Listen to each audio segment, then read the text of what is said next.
নমস্কার। কলকাতায় যারা একাধিক ভাষায় কথা বলতে পারেন আর একটা ভালো চাকরির খোঁজে আছেন, তাদের জন্য আজকে কিন্তু একটা দারুণ সুযোগ নিয়ে আলোচনা করব। চলুন আর দেরি না করে সরাসরি বিস্তারিত জেনে নেওয়া যাক। আমরা একে একে দেখব এই চাকরিটা ঠিক কি, কারা আবেদন করতে পারবেন, বেতন কেমন, আর সবচেয়ে জরুরি আবেদনটা করবেন কিভাবে। তো চলুন শুরু করা যাক। সবার আগে চলুন এই কাস্টমার সাপোর্ট রোলের একটা ওভারভিউ দেখে নিই, মানে কাজটা ঠিক কী রকম হতে চলেছে। তো ব্যাপারটা হচ্ছে, এটা একটা কাস্টমার কেয়ার এক্সিকিউটিভের চাকরি, আর এটা একটা ইনবাউন্ড প্রসেস, মানে আপনাকে ফোন করতে হবে না, বরং গ্রাহকদের ফোন আসবে আর আপনাকে তাদের সমস্যার সমাধান করতে হবে। আর লোকেশনটা একদম কলকাতার আইটি হাব, সল্টলেক সেক্টর 5-এ। আচ্ছা, এবার আসা যাক আসল কথায়। এই চাকরির জন্য ঠিক কি কি যোগ্যতা বা দক্ষতা লাগবে, চলুন এবার সেটা জেনে নিই। এই পদের জন্য কিন্তু ভাষার ওপর দখল থাকাটা খুবই জরুরি। বিশেষ করে ওড়িয়া, হিন্দি আর বাংলা, এই তিনটে ভাষায় আপনাকে বেশ স্বচ্ছন্দ হতে হবে। তার সাথে কাজ চালানোর মতো একটু ইংরেজি জানলেই চলবে। আর সবচেয়ে ভালো খবর হলো, অভিজ্ঞতা নিয়ে একদমই ভাবতে হবে না। মানে আপনি যদি ফ্রেশার হন, সবে কলেজ থেকে পাশ করেছেন, তাহলেও আবেদন করতে পারেন। আবার আপনার যদি আগে কাজের অভিজ্ঞতা থাকে, তাহলে তো আরও ভালো, দুজনেই ওয়েলকাম। শিক্ষাগত যোগ্যতার বিষয়টাও খুব সহজ।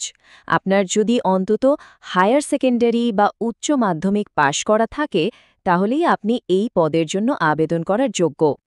বেশ, এবার তাহলে বেতন আর অন্যান্য সুযোগ সুবিধা নিয়ে একটু কথা বলা যাক, যেটা সবারই জানার আগ্রহ থাকে। চলুন দেখি কি অফার করা হচ্ছে। এই পদের জন্য আপনার স্যালারি হতে পারে মাসে 14,000 থেকে 20,000 টাকার মধ্যে। এটা অবশ্যই আপনার ইন্টারভিউ আর অভিজ্ঞতার ওপর নির্ভর করবে। কাজের সময়টা কিন্তু বেশ সুবিধাজনক। এখানে কোনো নাইট শিফট নেই, মানে শুধু মর্নিং বা ডে শিফটেই কাজ করতে হবে। তবে হ্যাঁ, একটা বিষয় মাথায় রাখতে হবে, আপনার বাড়ি যদি অফিস থেকে 50 কিলোমিটারের বেশি দূরে হয়, সেক্ষেত্রে কিন্তু আপনার নিজের বাইক আর লাইসেন্স থাকাটা বাধ্যতামূলক। তো এতক্ষণ ধরে তো আমরা চাকরিটা নিয়ে অনেক কিছু জানলাম। এবার প্রশ্ন হলো, আবেদনটা করবেন কি করে? আবেদনের প্রক্রিয়াটা কিন্তু একটু আলাদা, তাই একটু মন দিয়ে শুনবেন। আবেদন করার জন্য আপনাকে কয়েকটা সহজ স্টেপ ফলো করতে হবে। কোনো সিভি পাঠানোর ব্যাপার নেই, সোজা কিছু নিয়ম মানতে হবে। চলুন সেগুলো দেখে নেওয়া যাক। এখানে একটা কথা কিন্তু খুব পরিষ্কার করে বলা হয়েছে, আর সেটা হলো, একদমই মেসেজ বা হোয়াটসঅ্যাপ করা যাবে না। আপনাকে শুধু দেওয়া নম্বরে ফোন করতে হবে, আর তারপর ওনারা কল ব্যাক করার জন্য অপেক্ষা করতে হবে। ব্যাস, এটাই নিয়ম। আর হ্যাঁ, হাতে কিন্তু খুব বেশি সময় নেই।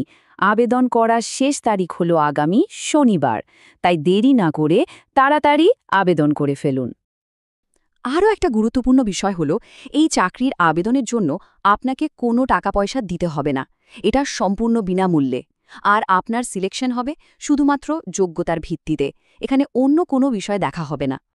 তাহলে চলুন শেষ করার আগে পুরো বিষয়টা একবার ঝালিয়ে নেওয়া যাক, যাতে কোনো গুরুত্বপূর্ণ পয়েন্ট আপনার মিস না হয়ে যায়। এখানে এক ঝলকে আপনি সবটা দেখে নিতে পারেন। পদটা কি, লোকেশন কোথায়, স্যালারি কেমন, কি যোগ্যতা লাগবে, কোন কোন ভাষায় দক্ষতা প্রয়োজন, আর আবেদনের শেষ তারিখ কবে। আশা করি এই সামেরিটা আপনাকে সিদ্ধান্ত নিতে অনেক সাহায্য করবে। আজকের আলোচনা তাহলে এই পর্যন্তই। শোনার জন্য অনেক ধন্যবাদ।